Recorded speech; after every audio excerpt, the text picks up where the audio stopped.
Bitcoin shoots past 30,000, then touches down just under it, and then once again went past. Let's take a look at what Bitcoin's price action is doing. Let's also take a look at the dollar index and some macro prices that certainly affect crypto. Let's also look at some viewer picks, as well as we will probably have time for some live picks from all of you. Welcome to the Crypto Rain channel. I'm your host, Jay Rain, and if you like money in crypto and you're looking for a seasoned investor take on the crypto market, join the Rainmaker family. Do note, I'm not a financial advisor. I am a crypto investor myself.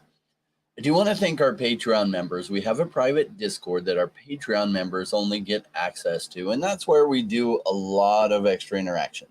There is also a free Telegram group you can join below, and we have a fantastic community because our admins frequently purge the bots and we kick people that are toxic. So that makes for a first-rate community of intelligent people to join. Also, I'm starting a gaming channel. Why I'm so picky on what I cover on this channel as far as crypto projects. On the gaming channel, I can actually just bring on games that potentially I would never buy the token of, just to fill out the game and walk through it, because, well, that's where I think blockchain gaming is one of the big areas where crypto is going. So there should be a link below to the gaming channel. Not a lot of videos on there yet, but a lot of it will be blockchain games. Some of it will be some traditional games, because it's to explore where gaming is going, where blockchain gaming is at, where blockchain gaming will be going, because, well, right now a lot of blockchain games aren't AAA level, but that is coming and they're in development. In the meantime, there will be a lot of things that roll out and some big increases. Some of my biggest gains made during the last bear market that I picked up into the bull run of 2021 were in blockchain gaming. Now, help me welcome Paul from Definity as we get into it today. Well, it's great to be here, and it's great to be here at a time when everything is starting to move higher, and it feels slightly more positive that we're moving into the summer months. There's a sort of feeling of the spring in the air, and a lot of the bearishness that has been hanging around the crypto space finally seems to be dissipating, and it kind of vindicates you and us as well for maintaining a bullish view at a very difficult time during the crypto bear market. Especially when you had a lot of people calling for, zero in Bitcoin and that sort of stuff, which we never really believed. But, everyone can get things wrong, make mistakes, and that's allowed, of course. But I think the most important thing about the markets and the lesson is to, you've got to be there all the time, and you've got to have a measured view that matches or is in line with the market that's in front of you.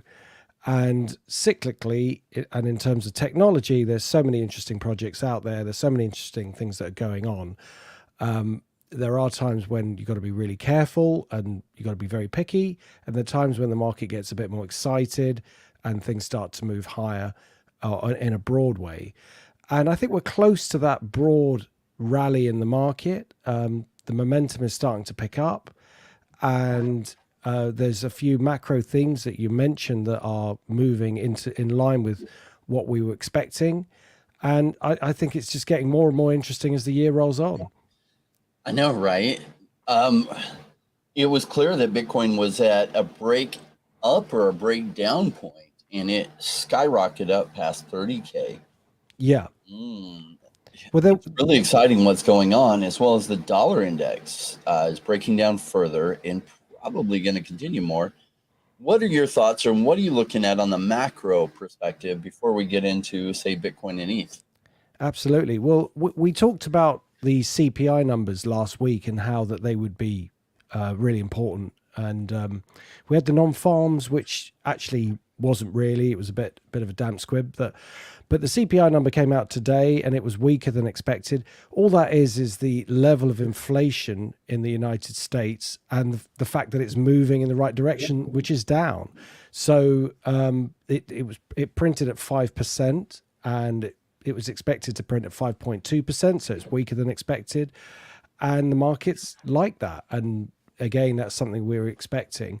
But in terms of the macro themes, we've got the dollar index. This is on a weekly chart.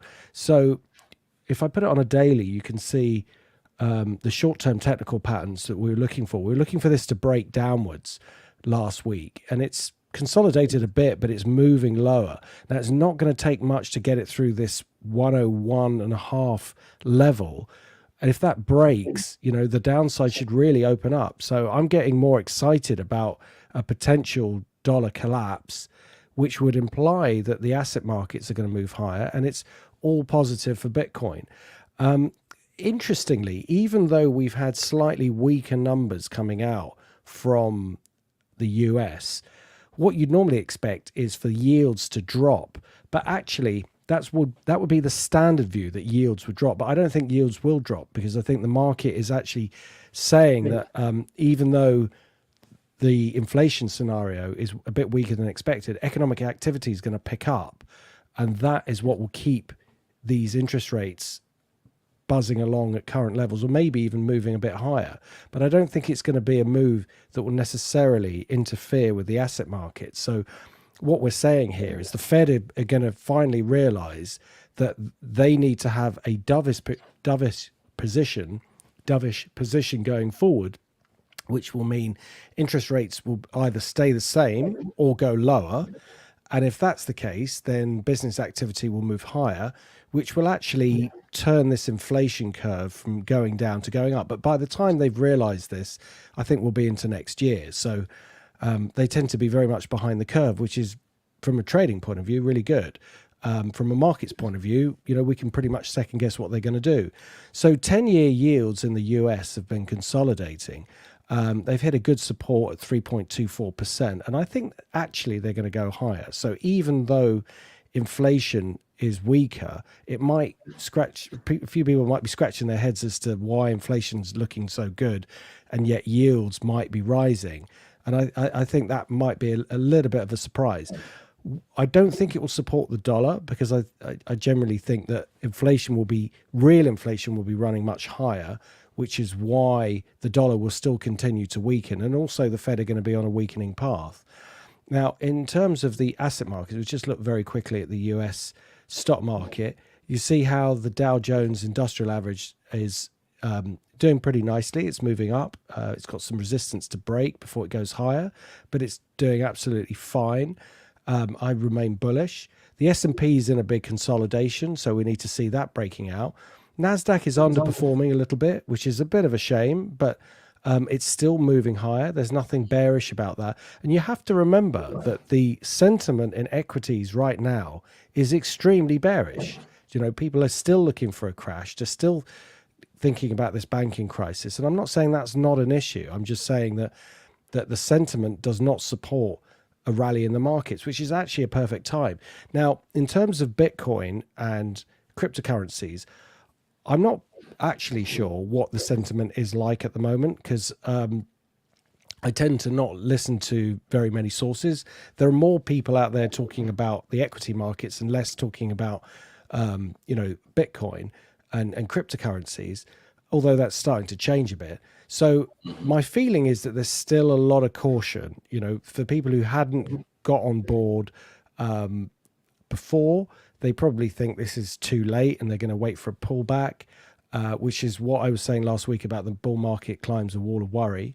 But as long as they're slightly skeptical, that's a good thing from a sentiment point of view. We do need an element of sentiment to be bearish or slightly cautious for the market to move higher. What we don't want to see is the market getting, massively excited and talking about crazy numbers. That would suggest that we're near the top. So I think there's a long way to go before we do that. But in terms of the technical patterns, if we zoom in, last week we had this really nice triangular constriction, or what we call a pennant, which we did identify. We're saying that the market would be ready to break out to the upside very soon. And actually it broke out before the CPI number today.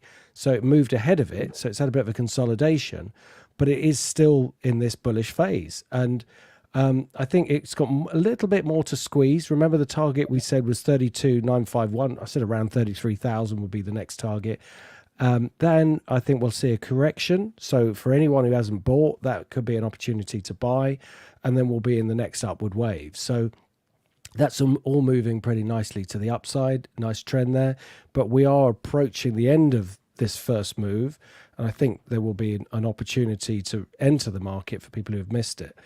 In terms of ETH, underperforming slightly. I would have expected it to be through this 2031 resistance here already. It's not done it yet, but I still love this pattern. I think this is a really nice basing pattern, and it's starting to accelerate to the upside. So perhaps we'll see a bit of a pause in Bitcoin, sorry, and a move into ETH, but it's eyeing that resistance at 2031. And it needs to take it out, and I think it will. So it's just a question of being a bit more patient.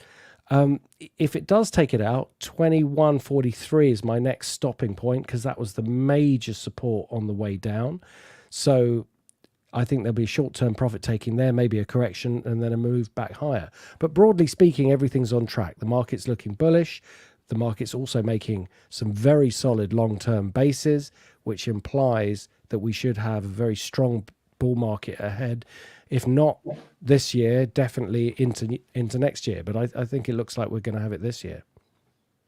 Yeah, what's funny is the market tends to play out different than everyone thinks. And there are a lot of people that have resigned themselves that the bull market is not going to happen till the year after the next halving. And the next halving, next Bitcoin halving happens next year. So that means 2025 for the bull market, which when everybody's expecting it, that's probably not how it's going to play out. And so, like you said, often the market tends to catch people off guard. Now, there are some people that are getting pretty excited that, no, it's going to happen right now, which I think this pullback that you identified on Bitcoin as we end this first wave is right on, and probably will play out that way. Then depressing some of the people that are like, okay, it's all happening now, just in time for maybe a bigger run to happen this year. That's how I see it playing out right now. Yeah, I mean, Go ahead. there's a lot of sentiment that's quite negative. There's a lot of talk about the authorities going after crypto banks and cryptocurrency, which is something that I think you know more about than most. Obviously, Manu Definity would know about that too. So, again, that's one of those macro themes that I hear about.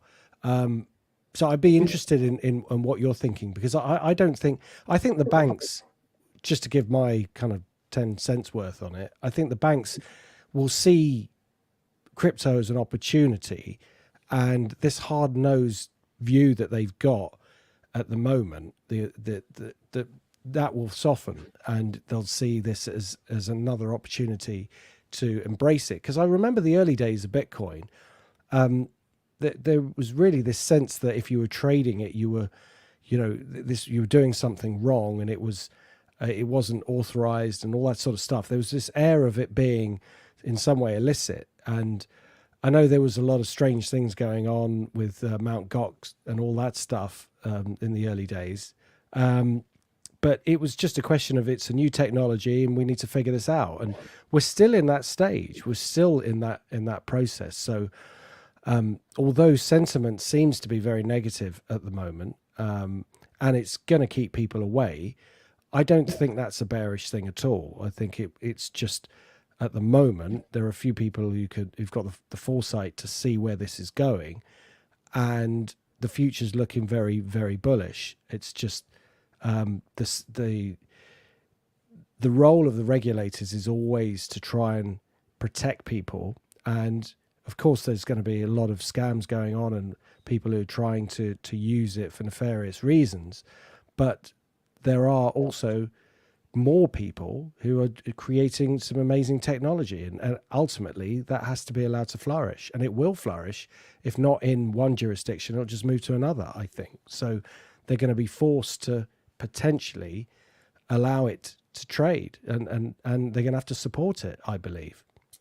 Yeah, I think this is the beauty of democracies, right? Or technically the U.S. is a constitutional republic, but one of the advantages is if there's enough people that support it, then the politicians who want to stop it, who might be on the payroll, in essence, of interests that don't want things to change.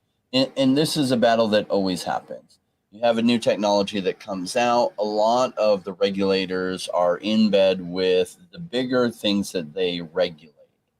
And maybe they're hoping for a job with them. Maybe a bunch of friends that they used to work with have gone and worked over there, but they have huge ties to the existing infrastructure. And a lot of the existing infrastructure has to do with major stock, major brands for like stock investing. So your Goldman Sachs, your like big banks like Chase Bank and other things. And so they're usually have the regulators on speed dial, or some people that work for them who used to probably work for the regulators. And always the argument they make is we're trying to protect people.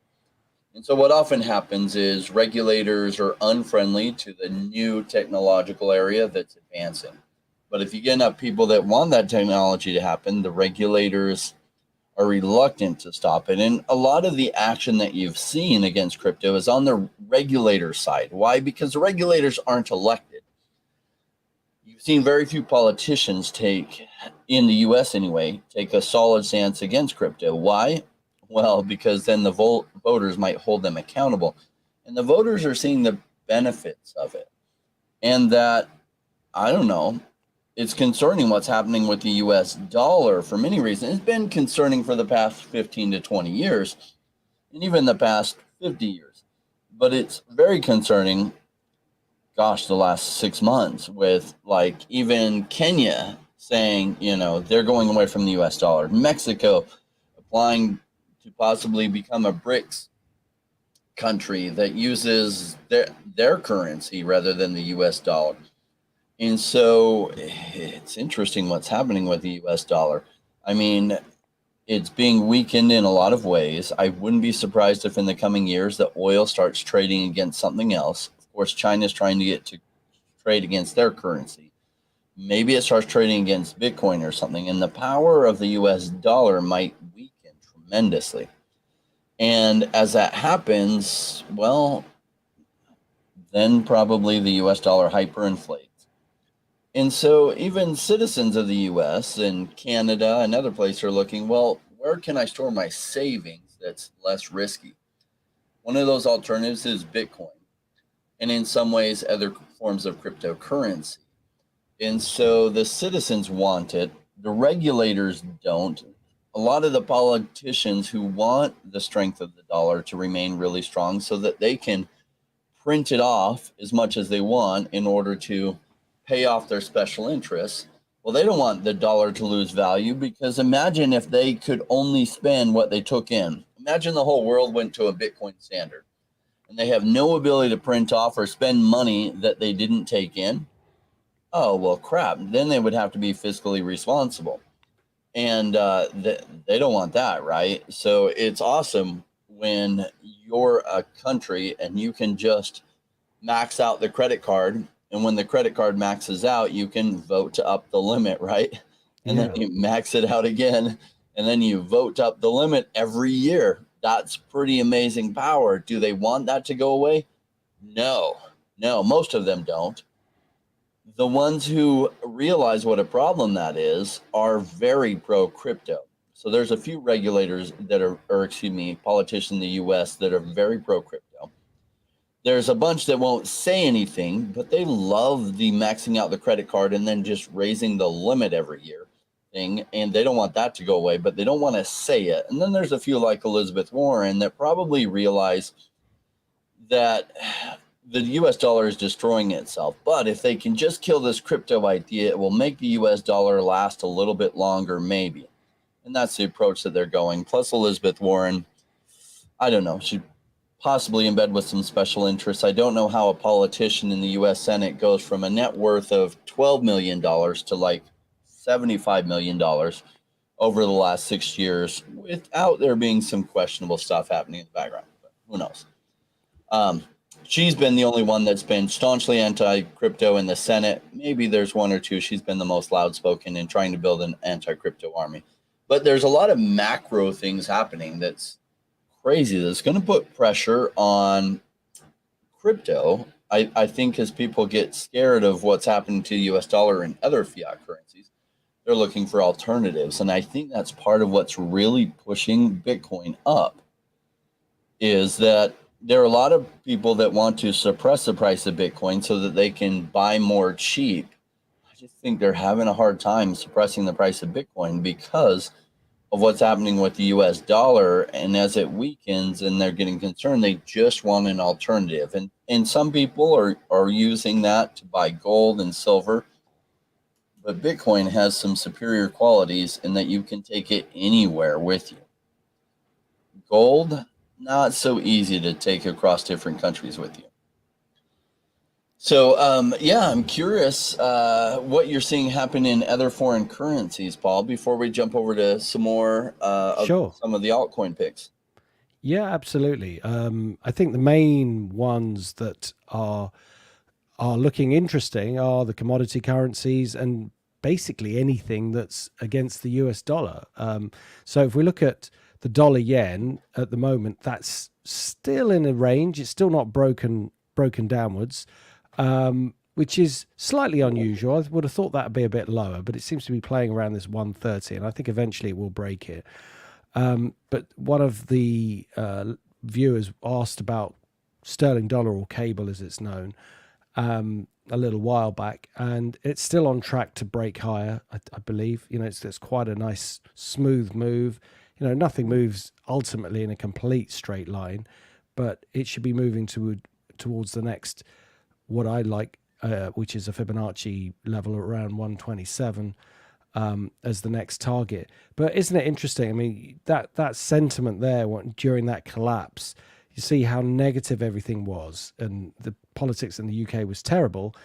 Ultimately, it was a massive buying opportunity. So as long as we don't spike to the upside in a similar way, I think this trend should just continue going.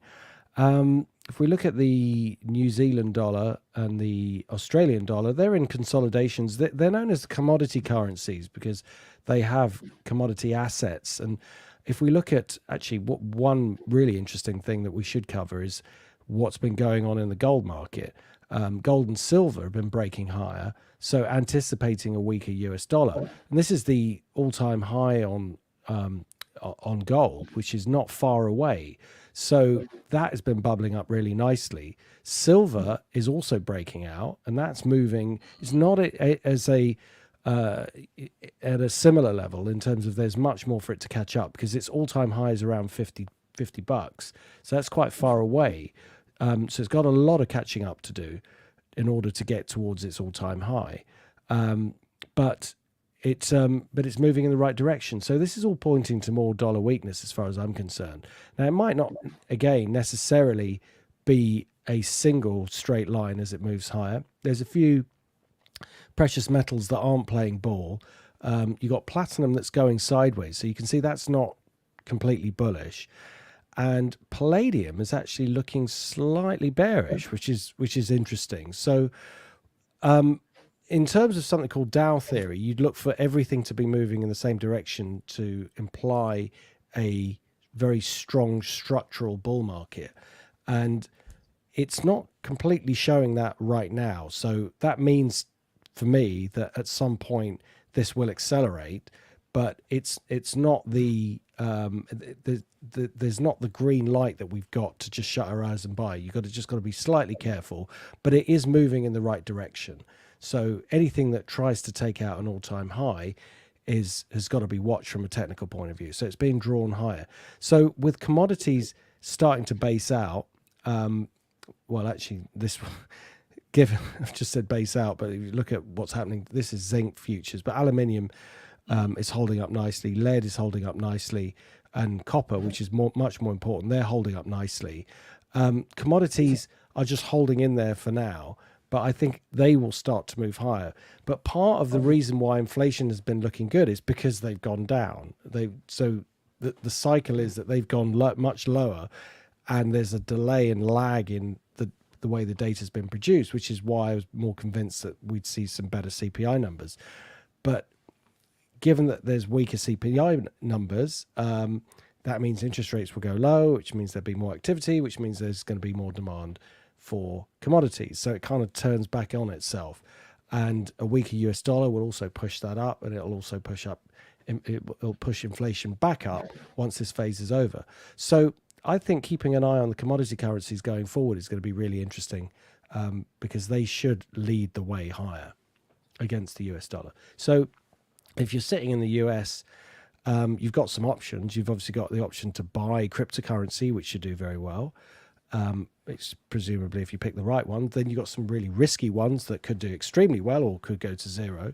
And then you've got potential to buy foreign currency that could outperform as well. So next few years could be really interesting from all those perspectives.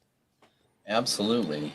Well, I wanted to jump into say hi to everyone in the chat. Pete D jumped on before we kicked off. It said Rainmakers Unite. Thank you, Pete. Yo-Yo Mars says yo-yo. Bill Gardner says, let's get this Copi land. Interested to hear your thoughts on that. I do have a bunch of Copi land. I think I put about 70,000 into it. So a lot. Significant positions. So I'm bullish on it. They're about to launch their racing game. And so their token has done quite well in the lead up to that. Chris Aspie says, what is happening, Paul and Jay? Hey, Chris. Let's see. Bill Gardner says, not to mention 95% of U.S. politicians are corrupt, all doing deals behind the scenes for their self-interest. Probably about right. About 95% seems, in different levels of corruption, right? So that's probably about right with differing levels of corruption, some being extreme and some just being a little bit. And Justin says, rest in peace, OMI, because the OMI token has been getting crushed.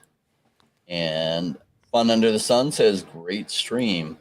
Now, let's jump into some of the altcoin picks leading up to this. Let me pull up my list of what those are. Let's take a look, starting off with Cornucopia. Right. So Cornucopia, very interesting. Were you saying something about you're able to buy some land for this? Yeah. Yeah. Okay. I'd like some actually, because this has formed what we call a ascending triangle or symmetrical. It doesn't really matter. It's triangular, and this is one of the nicest patterns where you get these rising lows and resistance and a breakout, which is exactly what it's done. So, on some of the streams, I talked about how you get excited as it approaches a level. The closer it gets to it, the more excited you get. Well, this is exactly this scenario. The closer it got to this resistance here at 4 cents, just over 4 cents, the more bullish I become. Now, obviously, when in terms of history, you've got to be slightly careful because, there isn't a whole lot. So I don't know really where it could go from here. I mean, I'd hope that it goes to this 7 cents level and beyond. But it's definitely in the risk category, but it's in one that I like the chart from. So certainly from a short-term point of view, this is a really nice ascending triangle. And if it involves buying land or it's something to do with the metaverse, I'm even more interested in it. So for me, it's a buy, and I like the technicals. So yeah, it's looking really good. I know we've looked at it before, and hopefully I've given a bullish view on it in the past, but it's this development of this ascending triangle that I really like in the short term. So I'd like to see this accelerate further. Great. I'm going to share my screen and go over some thoughts so for you, it's a buy. Yeah. Buy. And let me share. There we go. All right. Market cap is now at 30 million, which in the last bull run, like a game like this, which is one of the most well-known of the AAA games that's being built, can go into the hundreds of millions, maybe into the billions with market cap. So that's pretty reasonable versus where it can go. As far as how much is in circulation, it looks like maybe 1/5 is in circulation. And so there's a lot more that could come into circulation. So that's good to keep an eye on. That means less than 20%, just under 20% is in circulation. It's still below its previous highs. It is leading into a big event that's that's highly anticipated. So what I expect is probably it seems to be breaking out of this pattern, or it's about to probably break to the upside. However, sometimes it's like when the game launches, sometimes there's then a sell-off. So something to be careful of, like a day or two before it launches, there might be a sell-off of the token. Like Paul always says, buy the rumor, sell the news. And so the news is the actual event. And so as it's leading up to it, a lot of times you get a lot of anticipation, people buying it, but as it hits close to the event, people then sell. Here is specifically their land. So Cornucopia is on the Cardano ecosystem. Now their token you can either buy on the Cardano ecosystem, or I think you can buy it on, it'll show us right here. You can buy it on PancakeSwap. So you can use Sunday Swap on the Cardano ecosystem, or MinSwap on the Cardano ecosystem, and trade swap AADA for Copi. You can also trade on PancakeSwap here. Sometimes there's a little bit of an arbitrage price difference. Here's the land itself. So these are the bigger lots, Copia's land plot claim. Starting off, and this is mint number 2, interestingly enough, starts off for 500 Cardano. Now this is a land claim. What will happen is, depending on your rarity of your land claim, you'll get the opportunity to claim where the land is when the claiming event comes up. So this is just a land claim where you'll actually get to use that to claim a piece of land or select a piece of land. So the higher the rarity, the higher you are in priority. If we look at some of the other pieces, what they're going for, larges are starting for, let's go all the way down, 535 AADA. If we take this off, the smalls come in. So 149 AADA, you can buy some small land plots for, AADA's trading about 40 cents right now. So you're looking at $60. So am I right on the AADA price? Let's see. Yep, right at 40 cents. So about $60 for one of these small common land claims. And that's where they start at. So I put a metric ton into this because I've done well. Axie Infinity land did tremendous. So leading into the bull, or in the bear market, Axie land did terrible and was really cheap. So you could buy Mystic plots at the actual launch for 1 ETH, which was about $100. So a Mystic plot was going for about $100, and over the next 18 months, they went down to about 25 to $30 a piece. And then when like everything took off with the crypto market, they went up to anywhere between 80 to 120,000, depending on the location of the land and if it was touching a road. So massive, massive increases. And that's one of the reasons I went really big on Cornucopia's land, is hopefully it hits something like that. Do I know it will? Shoot, I didn't know Axie Infinity was going to do so well. I did really well on Axie Infinity. Had I known it would do so exceptionally well, I would have waited a little bit to sell and would have made, instead of 100x, would have made about 3,000x. All right, let's see. Can I just ask, when you buy one of these, how do you know, what's a good way of knowing what a good plot is? I mean, I presume if it's near some sort of hub or obviously a road, but are there other factors to look out for that people who haven't bought the land before should know about? We don't yet know. So this is just a land claim, not specifically where the land is going to be. And so some of that is just a guess, kind of like in real estate, like which corners or which areas are going to be more valuable. What people speculate is going to be the case doesn't always end up being the case, as the full game is later rolled out. Axie Infinity, when the land prices went absolutely crazy, land was still completely unusable in the Axie Infinity game. Although people speculated that if it was touching a road, especially a main road, it was probably more valuable because A lot of people, a lot of the axes or players would be traveling along the road and more likely to stop at your plot and battle Chimera or whatever on your plot. And then as people battled Chimera and got rewards, you as the landholder would get some rewards too. And so people wanted ones close to the road, but that was all speculation. So we don't know, especially because we don't have the map generally laid out, and these are just claims against picking a plot once they come out.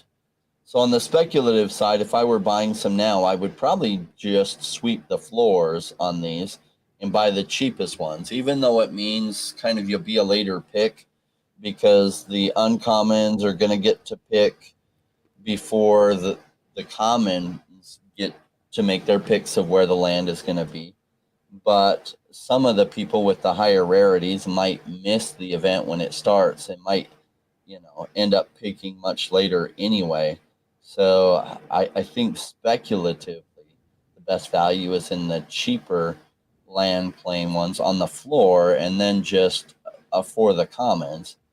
And then as it gets closer to when you can actually pick the land and the maps are laid out so you can survey, okay, where do I want to get it? I suspect the values will probably pump closer to that. And that would be a time I would probably realize some of the gains and take some flips then. And then I'd probably hold some for a longer term, would be the way I played it. So if you were to buy these claims and not actually claim the land, what would happen then? Do they get automatically allocated, or do they? How does that work? Well, you could then claim it at some point, right? So there won't be more claims than there will be actual land. But say you don't claim it, it's just kind of like a ticket towards claiming the land. Yeah. And there won't be more tickets than there is land to claim. And so if you're just holding it and you don't really pay attention, like it still has the value of whatever the land is going to be. Potentially even a little bit more value, even if almost everyone's picked, but like say 700 aren't claimed. Well, then if you sell them the ticket, then they can pick one rather than.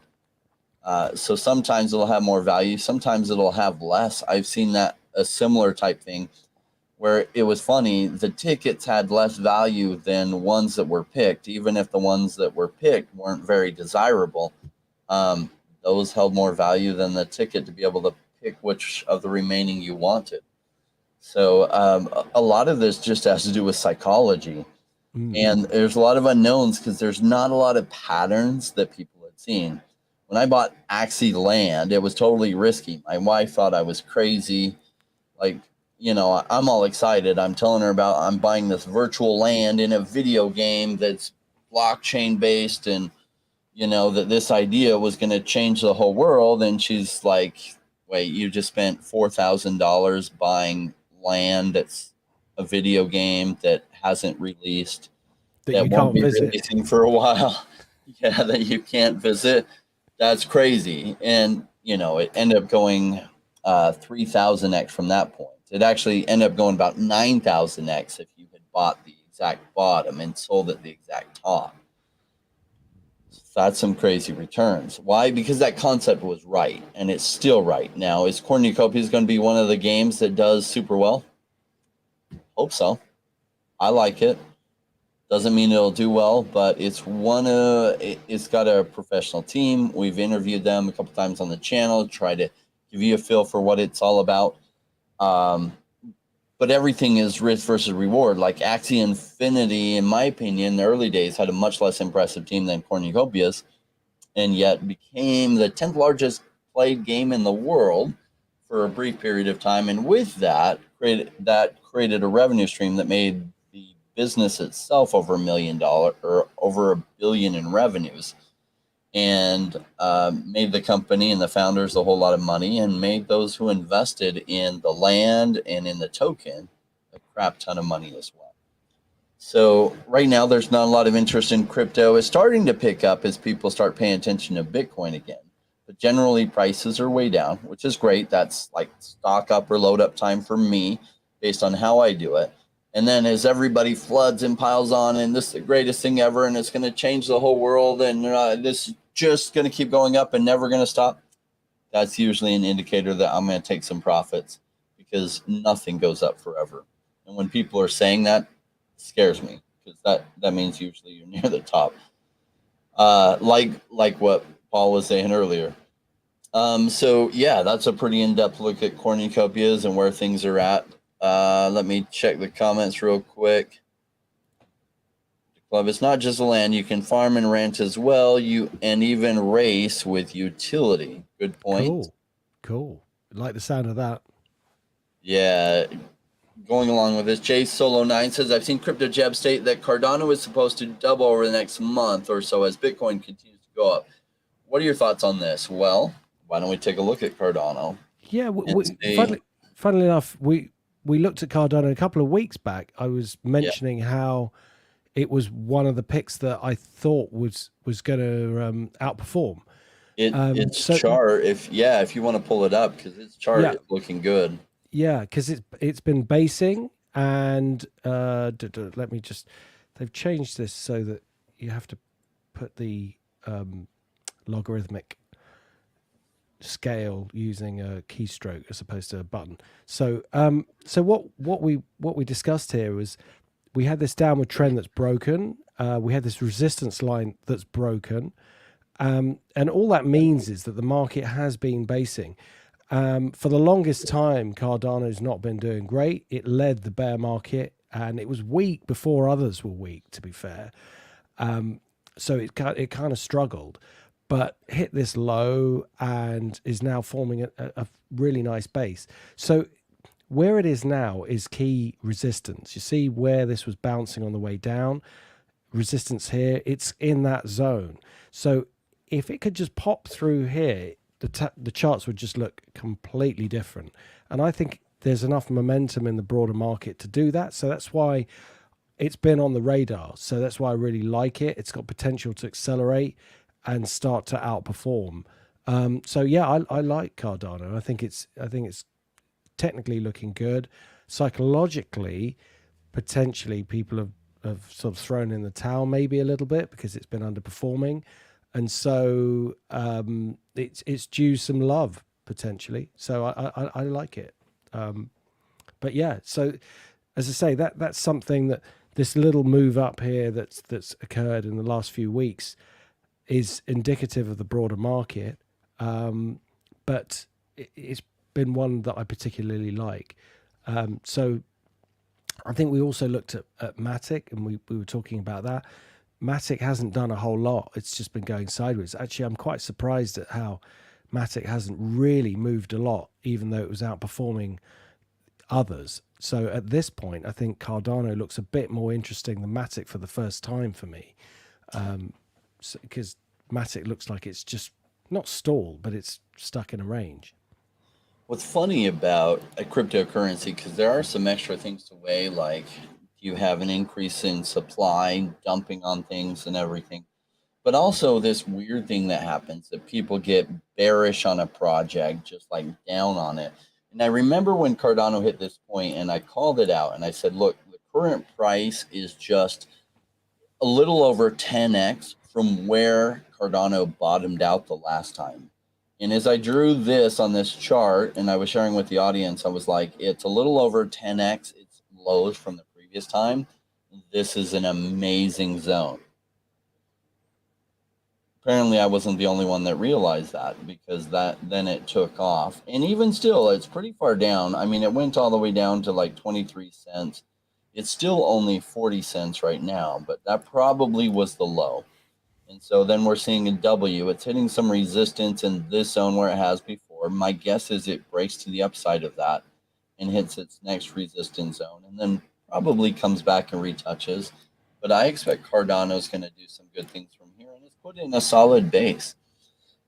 Why was everyone bearish on Cardano back here? Like, realistically, I don't know, other than they're like, oh, it's taking so long and blah, blah, blah. Well, shoot, that's just development. Things were going pretty well for Cardano in general. And so now they're working on Hydra and rolling out Hydra, which is going to allow it to scale massively.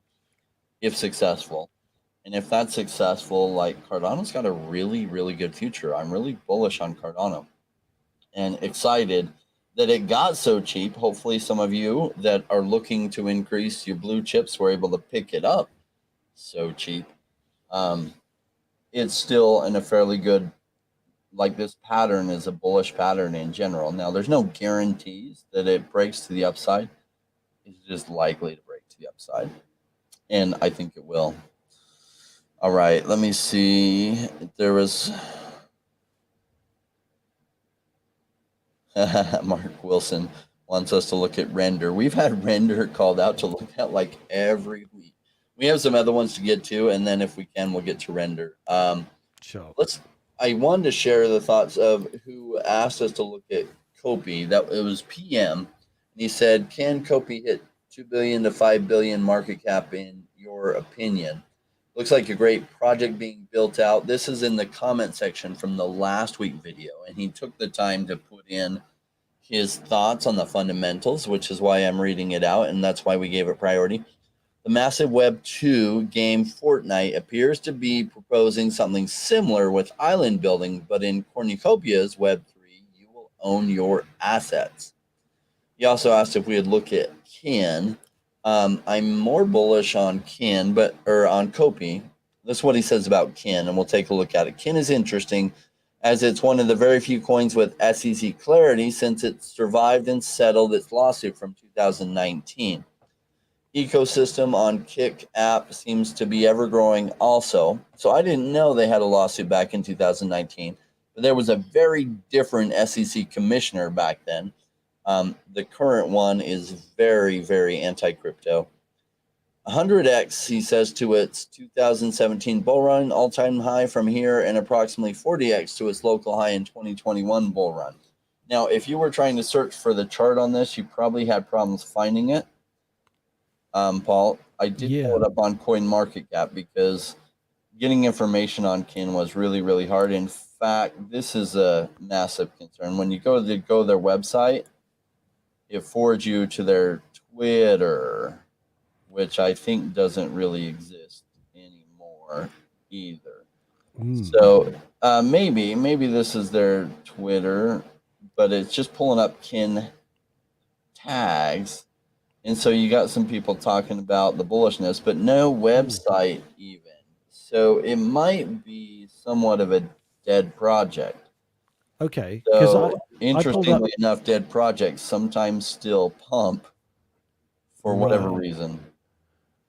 Because I pulled up Kin against the US dollar. Obviously, it could well be the wrong coin, but I've got Kin up.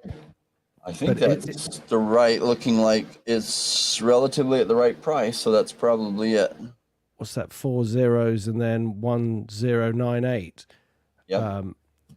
Okay. Well, look, I mean, there's plenty of history there, which I like. See how this rounded out and then accelerated up. Could be doing something similar here. It's had a nice move in the short term. We're into its sort of resistance zone where it was consolidating last time. It's not broken free from this base enough for me to get super excited about it, but it's definitely moving in the right direction. There has been some acceleration in the very short term, but that's just taken it back into this big range. So there was obviously a lot of trading in this area, which means that people who were underwater for quite some time might be looking to bail out and take some profits. So that's why I think this area here, it may struggle in the short term, but you know, I'd certainly be interested in watching it further. So for me, it's a wait, but you know, I like the fact that it's been around for quite some time. I think that's a plus. But obviously, if there's no website, that's a bit of a red flag. I would have thought they've at least got a website which you can go to and read about the project. So, you know, I don't know, that's a bit tricky for me. So I would say highly risky, obviously. Could put something in it and just expect it to go to zero and be pleasantly surprised in 6 months time. That's the sort of attitude I'd have to it. But technically it would have to get through this resistance here at all those zeros and 189, because that's the last spike price. So for me, that was where all the selling came in. Some good news which got jumped on and was used as a selling opportunity. If it can get back to that and through it, that for me would be the psychological trigger for me to turn bullish. But I totally agree. I think that the previous chart of cornucopias looks better. This may well be much cheaper and represent, it may sort of have further to go on the upside because it's so inverted commas cheap at this moment. But I think you've just got to be careful, really. I'd prefer to buy something that's leading the way rather than lagging. But it's good to have it on the radar. And I think for what we would regard a punt or a nibble, it's worth it because it's in the right space. But I couldn't say much more than that because it's got a bit more work to do. So being slightly cautious, I would say it's a wait for me, but definitely an interesting one. Yeah, for me, there's not enough fundamentals for me to understand what's going on. I think it's playing out kind of like a meme coin in that they no longer even have their website live, and that it seems like some of the people, there's some influencers pumping it, right? Kin Chips tweets is a big one that's tweeting about it all the time. And that there's some kin in country, right? So it's almost acting like a meme coin from what I see. And that doesn't mean meme coins can't pump. It's just, for me, it's outside of my criteria because I want to look at businesses. I want to understand the teams behind it. I want to understand where it's going. What is their vision? What does it do? And I'm having a hard time wrapping my mind around that with kin. So for me, it's just a wait. I'm not going to be buying it. It's just outside of my criteria. All right, let's take a look at another one. Pete D asked us to look at VET and AADA. Yeah, I couldn't find AADA, I have to say. Okay. I wasn't sure if that was a typo. No, we'll probably be able to find it on Nomics, but sometimes it's on the Cardano ecosystem, and sometimes TradingView is hard to see. We can try it on TradingView. Yeah, no, might have been. No, it's not on there. Okay, let's try Nomics. Nomics. Right. Wow. Okay. All right. Let's try CoinMarketCap. All right. Looks like Nomics is shutting down. Okay. AADA Finance. Let's get all the data. Let's get a. Oh, hello. Is that breaking out? Yeah. Yeah. Running. Yeah. This is nice. This would be.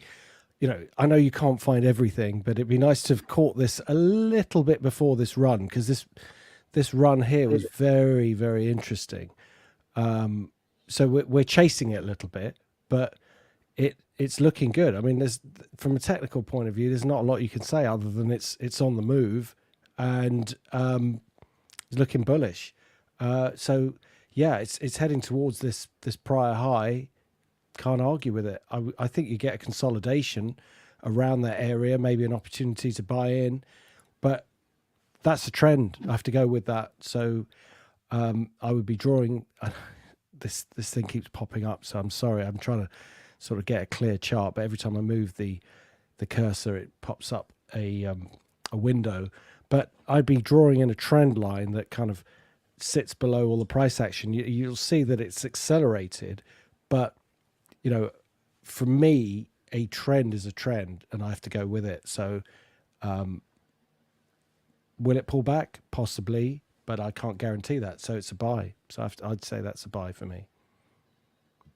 Yeah, this one, I had the team on, I think 2 times quite a while ago. And at the time, they were planning to do DeFi on Cardano, and DeFi wasn't even possible to do on Cardano. So you're seeing a lot of their vision come to fruition. I don't presently own any AADA. I made a good amount on this token.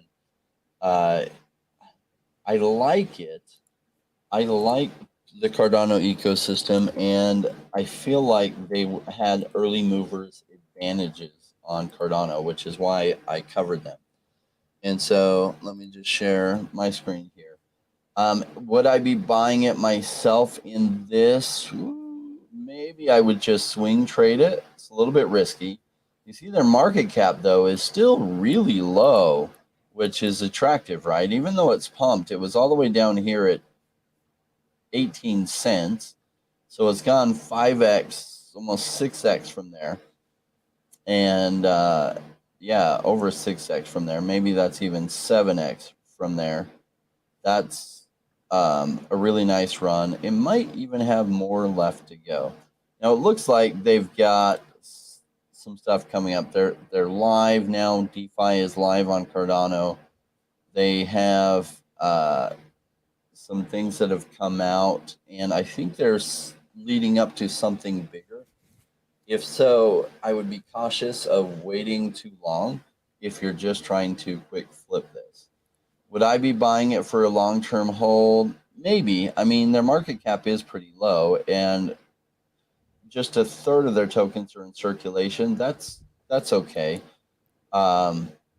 It's not a bad for a long-term hold, because this type of project, if money massively comes in and they continue to hold one of the premier places of DeFi on Cardano, well, then a project like this can go to $1 billion market cap, which is about 100x from here. So it could go over $1 billion market cap too. So not bad. It was a better buy a little bit lower, but they've really kind of gotten a lot of people's attention on the Cardano ecosystem. Back when I covered them, a lot of people didn't know who they were at all, and it was a bigger risk back then. Now it's less risk because they've done a good job cementing themselves, but the price also isn't as cheap.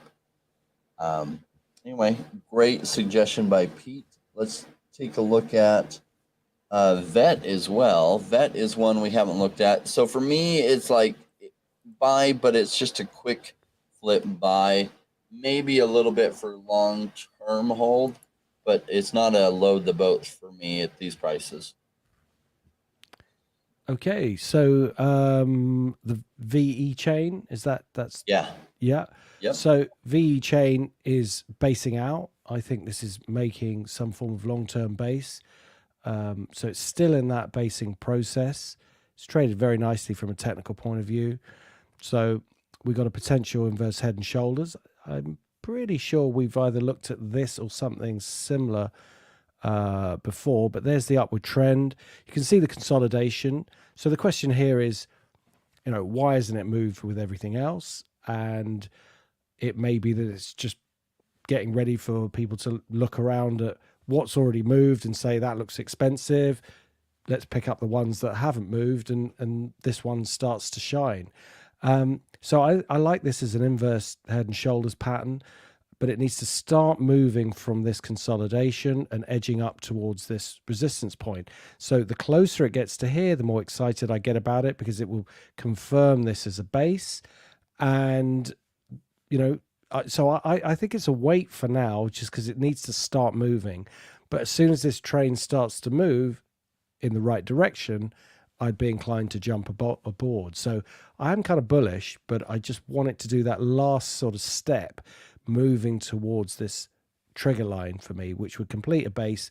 And if it broke through there, I'd be looking for a move up towards this sort of 5 cents area.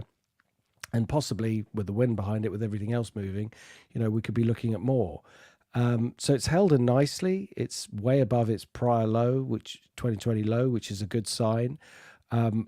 If I had a bailout level or parachute out of it, it would be any break of this long-term trend line that's forming. It's got 2 major points to it, 1 and 2. So if it starts to come down here, that would not be a good sign. I'd be very cautious about that. So it can stay sideways for a bit, which is not a problem at all. I just don't want to see it falling, especially whilst everything else has done so well, or most other projects are moving higher.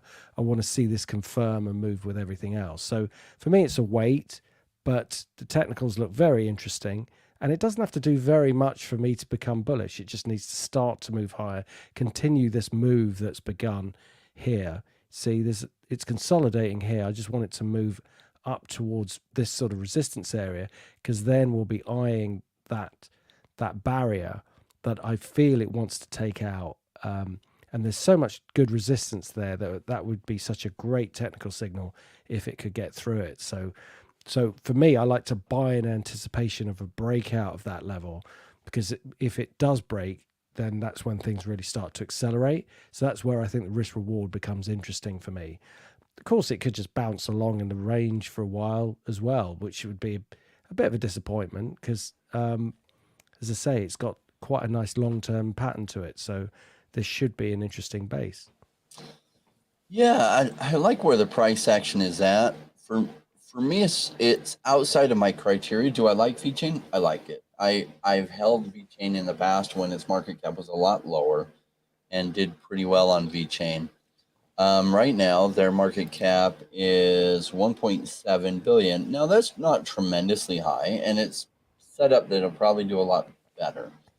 If a lot of money comes in the market, where could it go? Maybe it could go 10x or 15x or maybe 20x, maybe. But I'm not holding a lot. I'm in mostly the riskier stuff. This is definitely in blue chip category. It's on CoinGecko. It's ranked number 37 as far as highest market caps. I like on Paul's chart where it is on the pricing spectrum. If I were buying it based on the chart alone, I probably would buy it if it didn't have such a high thing, because it's probably going to continue along that trend and break to the upside from here is my guess. Am I holding it? No, not because I don't believe in it. I do believe in it. It's just outside my criteria. But if I were to look at the charts and say whether I was going to buy it, it would actually be a buy for me just based on the charts. If I was loading up on market cap or higher market cap projects, yeah. All right, let's jump over to one more suggestion that came into our comments from last time, and that is Sauce. Now, Sauce, were you able to find charts on it? Because No. you might not. I think I tried and it didn't come up. So yeah, here it is on CoinMarketCap, Saucer Swap. Now, it's only been out for about not even quite a year that it's been tradable, so last September. And part of the reason is because it's a swap project for the Hedera chain, right? So it's essentially so that you can swap on Hedera. So think Uniswap is on the ETH chain, QuickSwap on Polygon. So Saucer Swap is supposed to be on Hedera's chain. And that there's some liquidity. You can find a lot of details on it. If you come to CoinMarketCap, look up Saucer Swap, and then scroll down here. It gives you some idea of what it's about, and I think you can even earn some incentives and rewards.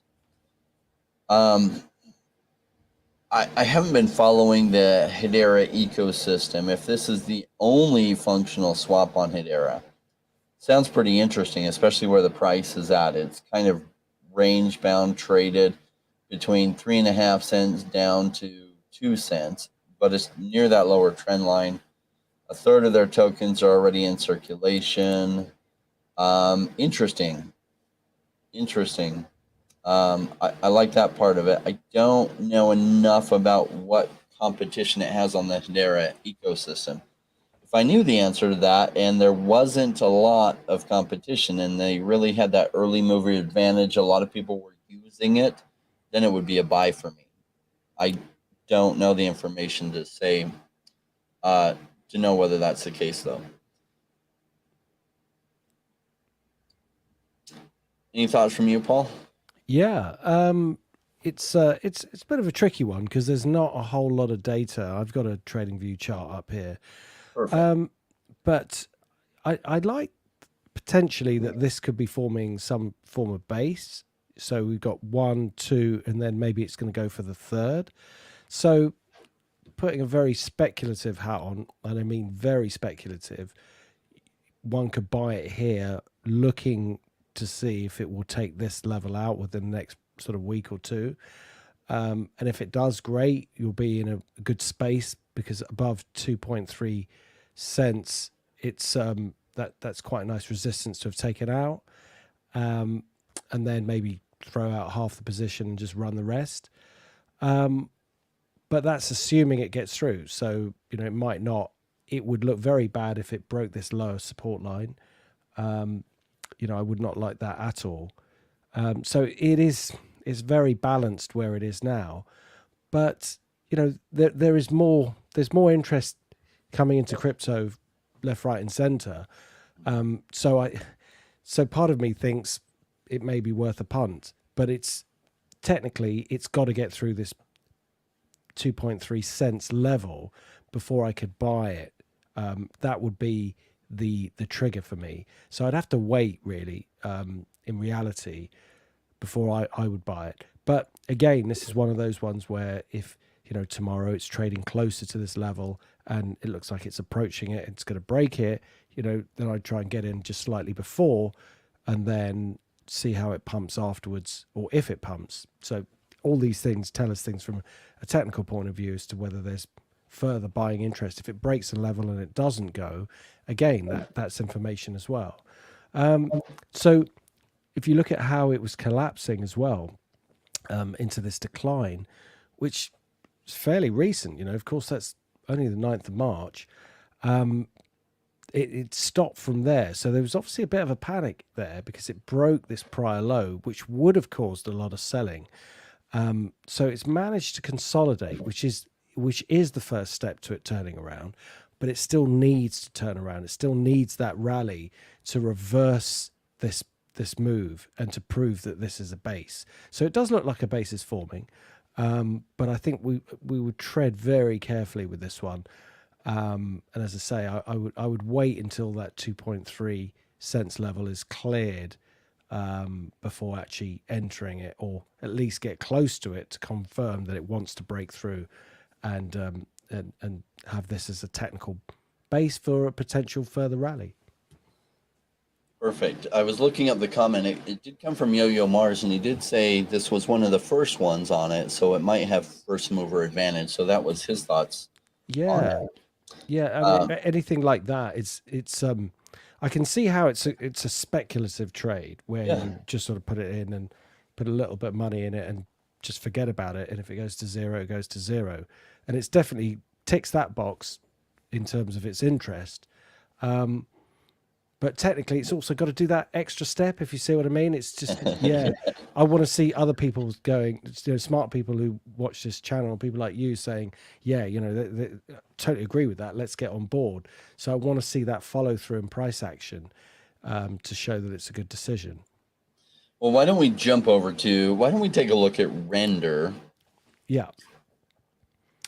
Yeah, Render. Again, I'm pretty sure we were talking about this triangle and how it needed to break out quickly in exactly the same way as Bitcoin was making that consolidation. This has done exactly that. This triangular constriction has been cleared, and it's given its buy signal, or confirmed the buy signal. So I think we've remained bullish on this throughout this whole period. Let me just draw this lower line in. I mean, it looks so clear as a triangular constriction, and it's broken higher, which means that it's heading for this prior high, which had two peaks on it. So it's 1, 2 as resistance, which again I love, because it means that if it can get through that, it's a really interesting technical signal that means the market wants to go further. So let me just change that to a line because it's not been broken yet. So for me, it's still simply a buy. It's in a bullish phase. This overall price action was a base, although it did correct a little harder than we would have liked. We've got to make allowances for more volatile products, of which this is one. This triangular constriction has broken to the upside, which is what we're anticipating. So next target is $2.20. And if it can get through that, then the next target will be I'd be looking for it to go towards the all-time high, or the high of this chart, because there isn't really much resistance apart from 2.67 to prevent it. I mean, there's some at 3.44, but that should be a fairly decent developing trend.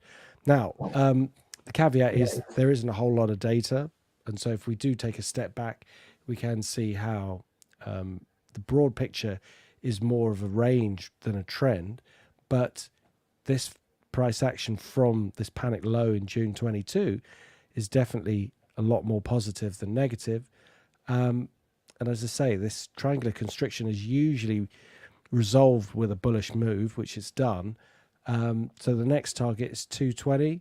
Let's see if it can get through it. Perfect. Here's some of my thoughts on it. So we get a little bit more history on coin market cap going back to, so it's been around since 2020. Oh, right. At least the pricing history. But notice some patterns here. So it took off a little bit in March of 2021. Where it hit its bigger highs is after Mark Zuckerberg came out and changed the name of Facebook to Meta, talking about the metaverse and how big that would be. So rendering, it really took off and went strong then, and then it's pulled back some. So interestingly enough, like notice these patterns. It gets some hype and then it pulls back, got some hype and then pulled back. So we may be in a pattern that's going to run up like this and then come back and then something bigger later. But it's looking like it wants to break to the upside out of this pattern and have a run now. And so it might. Do I know it's going to make money in the short term? No. Some thoughts on swapping Bitcoin for other things. A lot of times Bitcoin leads altcoins, and it's been leading altcoins. So Bitcoin's been running. And so a lot of you probably felt pressure to swap into Bitcoin so you can take that run up. But often when you feel the most of that pressure, you've kind of missed it. And so altcoins are the better place to be. So it's not a bad time to be looking at swapping Bitcoin for altcoins. Which ones? That's completely up to you. I don't give financial advice here. I tell you what I'm doing and give you my thoughts on things. But really, we're all big boys and girls here. We get to make our own decisions on what we're going to do. So, but that's been on my mind lately, is like, it's not the time to be selling altcoin, swapping into Bitcoin, even though it might have a bigger run still left. A lot of times you end up doing that late and then not swapping in time to catch the altcoin run. And sometimes you end up losing ground rather than gaining it, even though your thought was right. So it's not the worst time to be thinking that Bitcoin that you were holding to catch those early gains to go into alts. Maybe time, maybe soon is the time, but sometime probably soon. All right, so that's my thoughts on render. Wanted to give a look at that. DA Club asked us to look at UFO. Also, Joe Nunez asked us to look at spores. I want to jump over to spores first because I've been following this one closer. It has been tremendously running, and this is one of the picks that I called to the private Discord group. Was one of my favorites. Boy, I'm having a hard time getting the chart that I want on this. So, because we had such bigger highs, keep messing it up. Oh well, that's not working out so well. Log will give it to us. There we go. Reflecting, it's up almost 15x or 14x from, no, 17x from its bottom.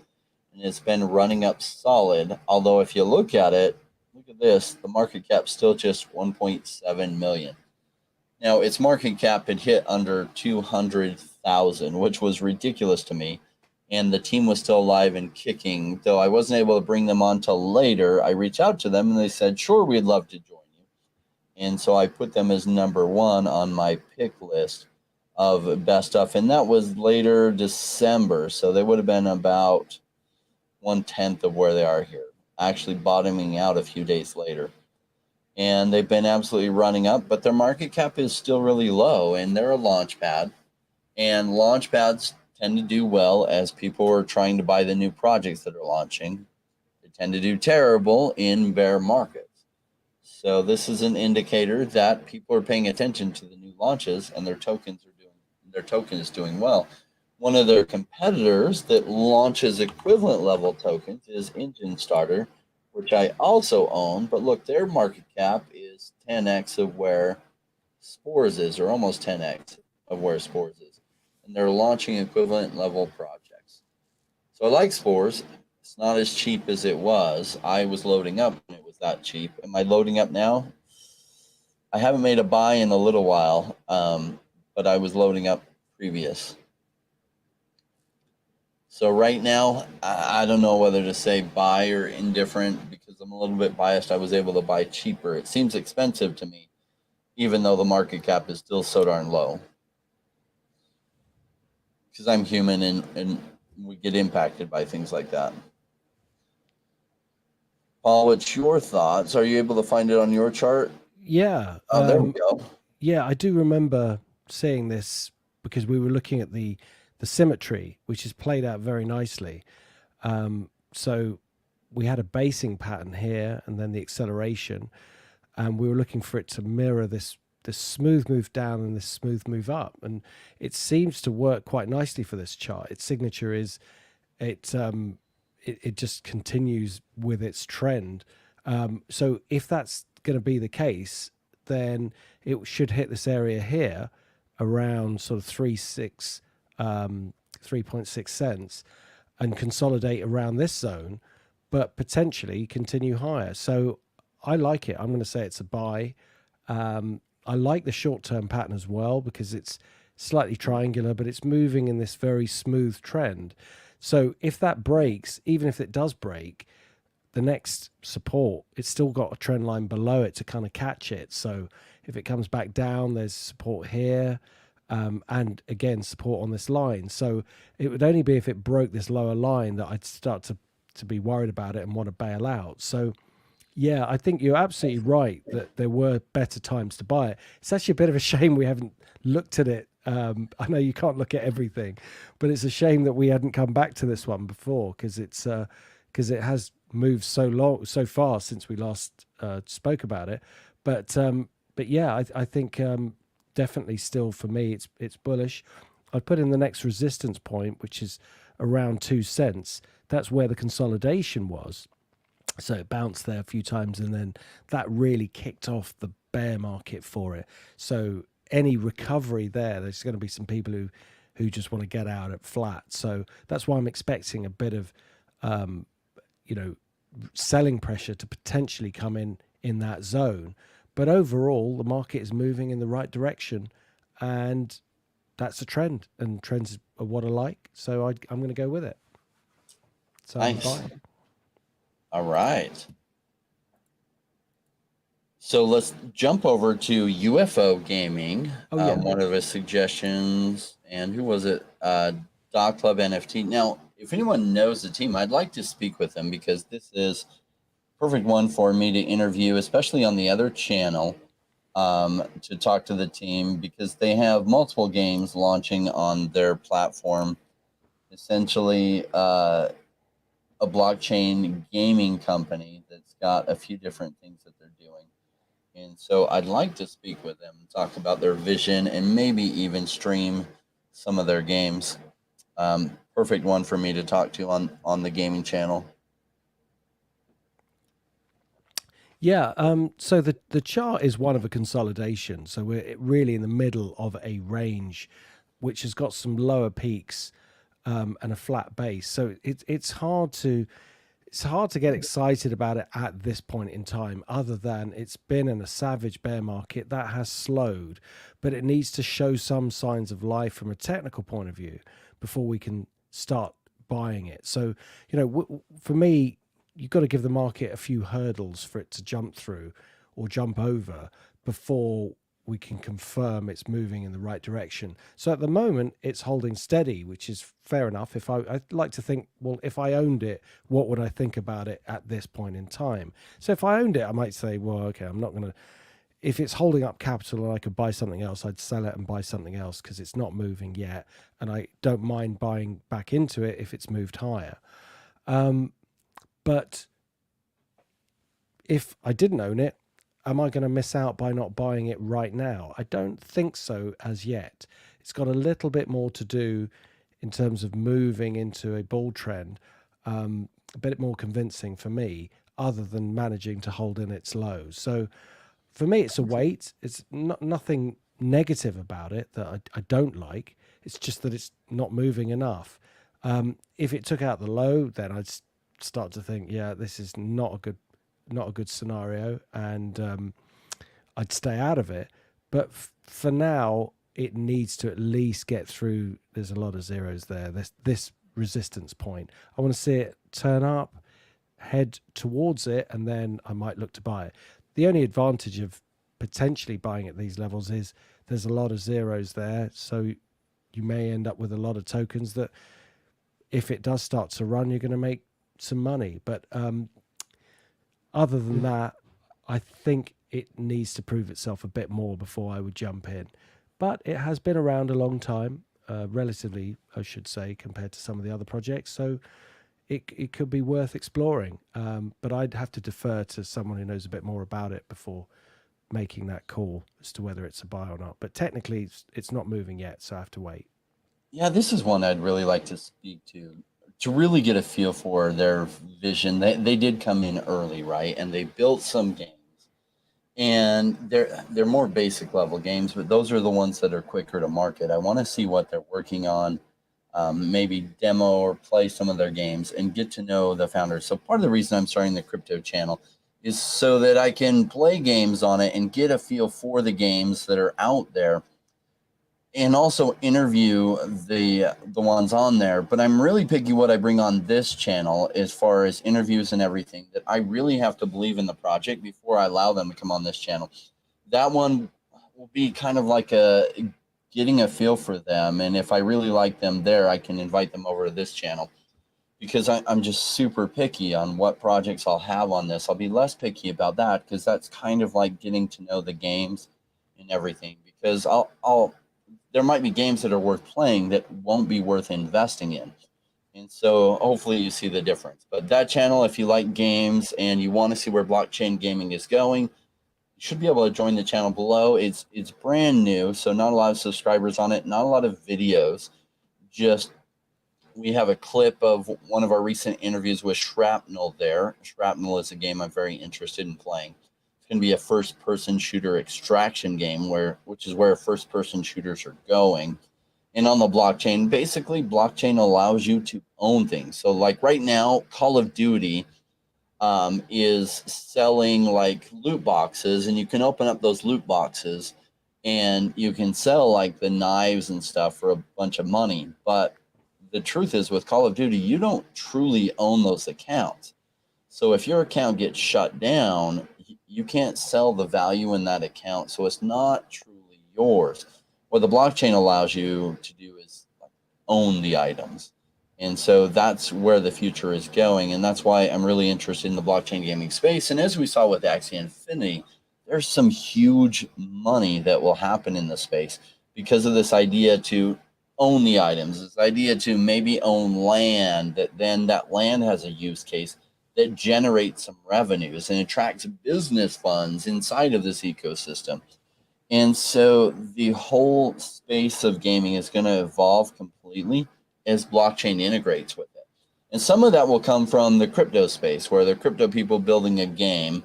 Some of it will come from gaming studios finally waking up to this whole idea of blockchain and then bringing blockchain into their games. And so I'll try to be examining it from multiple directions to really understand where the best investments are.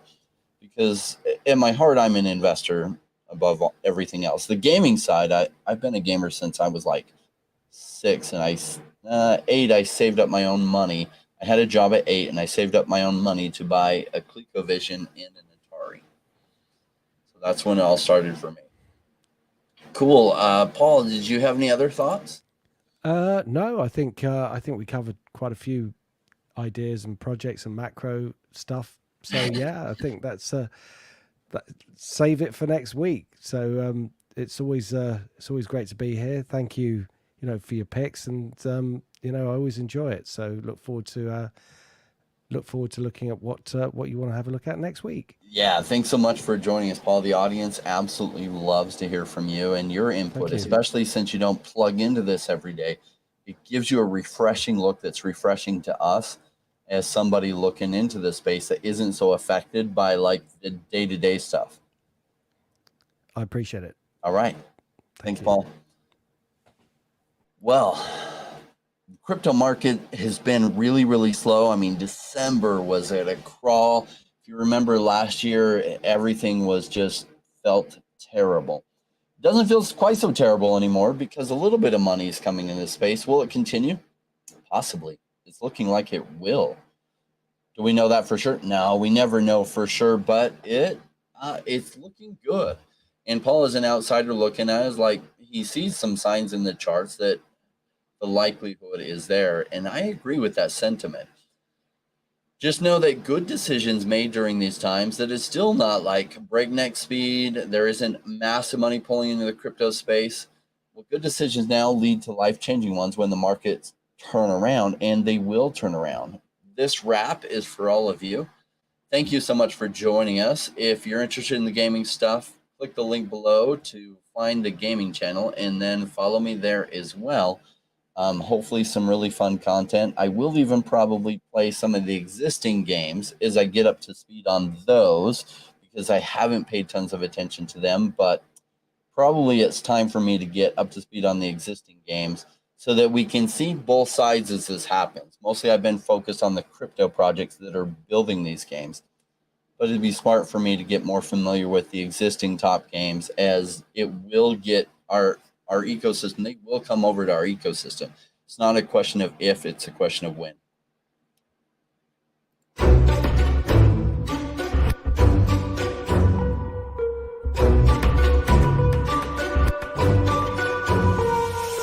Came into the space chasing all of the gains, chasing the pumps and all of the hype trains. But like in life, shit right before you could. Was told to buy when it was pouring like a rainmaker should. I buy when it's down, don't chase the boats that I miss.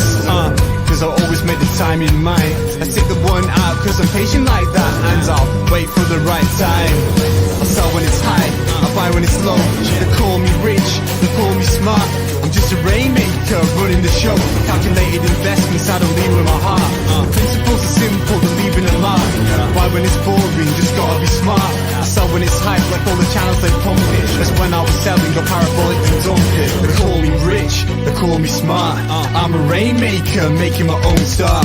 I'm with the future, learning the past. Makes it time fly by, years going so fast. The game plan is mine, I'll own it now. When I reach the top, haters asking me how. Cause I'm a rainmaker, investments I love, and I follow what I learn, not relying on luck. Time is never better, the time like the present. This next 5 years is a gift and it's feeling like heaven. I'm committed to learn, studying to know that nothing comes easy, but with knowledge the game show. Sticking out this wrong, cause soon will come a bear market. Learning and growing, and when it's slow will be the target. Naysayers come out, Bitcoin is dead. The massive decreases can get to your head. Sticking around, the time is better. Strong like that, I'll let the others be fretters. 2 years time, the ball will bring back the gains. That makes it worth the effort, cause here comes the rain. So let's go rainmakers, let's make it all happen. Let go of the hate, say the haters be crapping. I'm here for 5 years, let's do this together. The time is right, the time could be better. They call me rich, they call me smart. I'm a rainmaker, making my own start. I'm with the future, learning the past. Makes it time fly by, years going so fast. The game plan is mine, I'll own it now. When I reach the top, haters asking me how. Cause I'm a rainmaker, investments I love, and I follow what I learn, not relying on luck. Haters be hating, the time to slow down. Addressing what they say when I'm wearing my crown. They're chasing green candles like someone who was new. I got a vision that was bigger, helping me to push through. I'm still human and sometimes it is rough, and that's what makes me special, simply I stay tough. Cause I'm a rainmaker, investments I love, and I follow what I learn, not relying on luck.